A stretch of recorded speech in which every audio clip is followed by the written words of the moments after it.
Okay, it's coming up. There you are. Good deal.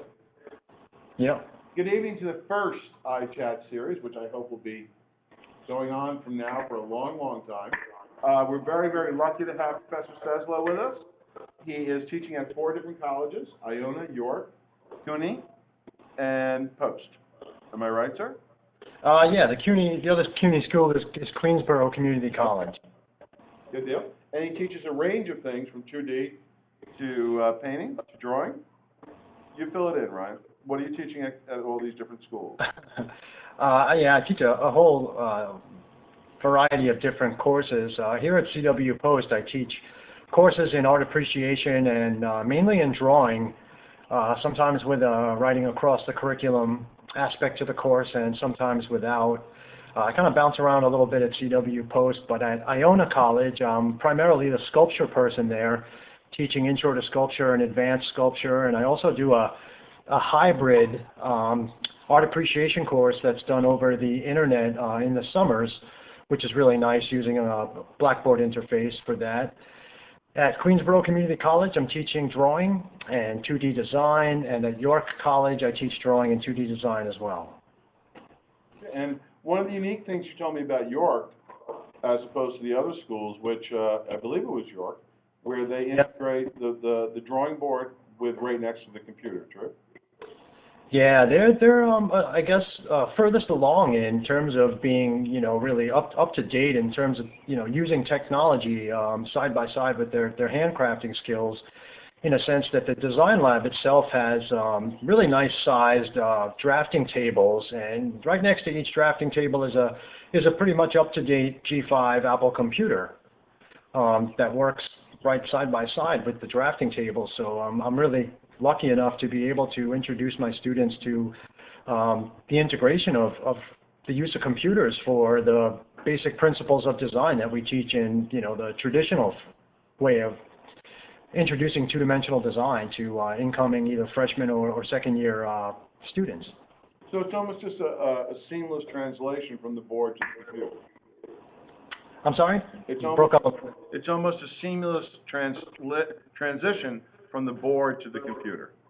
Absolutely. And in 2009, entering 2010, I see no other way to teach that course, or any other course that is built up on the principles of Shape. Creating art. Yeah, and also the principles and elements of basic design and composition, where you have shape, space, and then all these things together.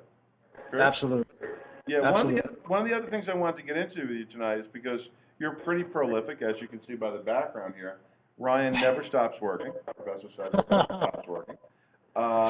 His installation at Iona College, which we'll show you later on through the link, was 20 feet by 20 feet by 8 feet, roughly? 15 by 20 by 8? Yeah, something around those dimensions. That's about right, yeah. Of all these different pieces. Yeah. Okay, prolific worker, hard worker, dedicated to this and very serious about it.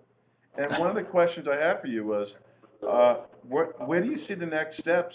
And you integrate technology. Okay, You're a big Twitterer. You're also Absolutely. a big blogger, right? Big Yes, I am. video, right? So where's this bridge? How do you take old media mentalities or solutions and work them into new media problems?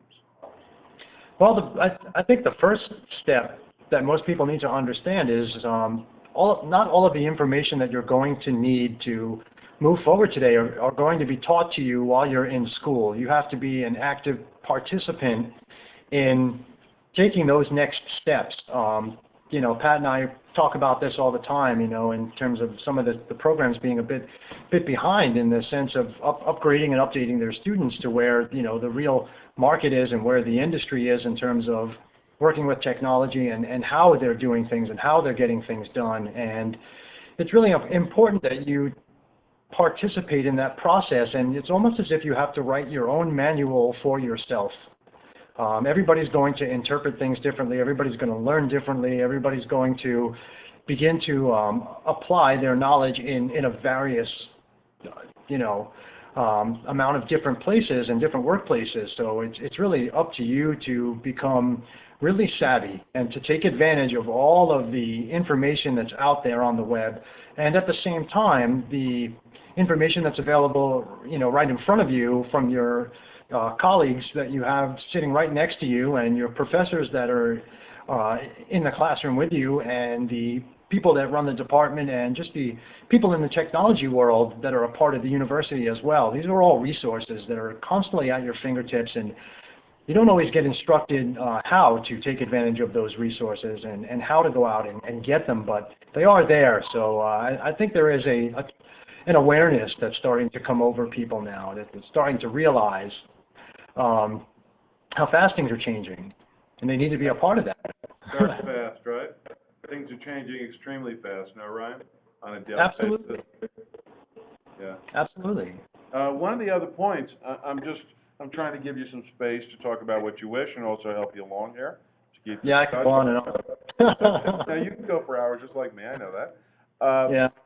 One of the things that I think you're saying is to take it outside the classroom, to do your own research, and to come back on a weekly basis with updated research that you've done, which you guys do, and which I'm very happy with. Natal was a big breakthrough for us by Jefferson. I had not seen that.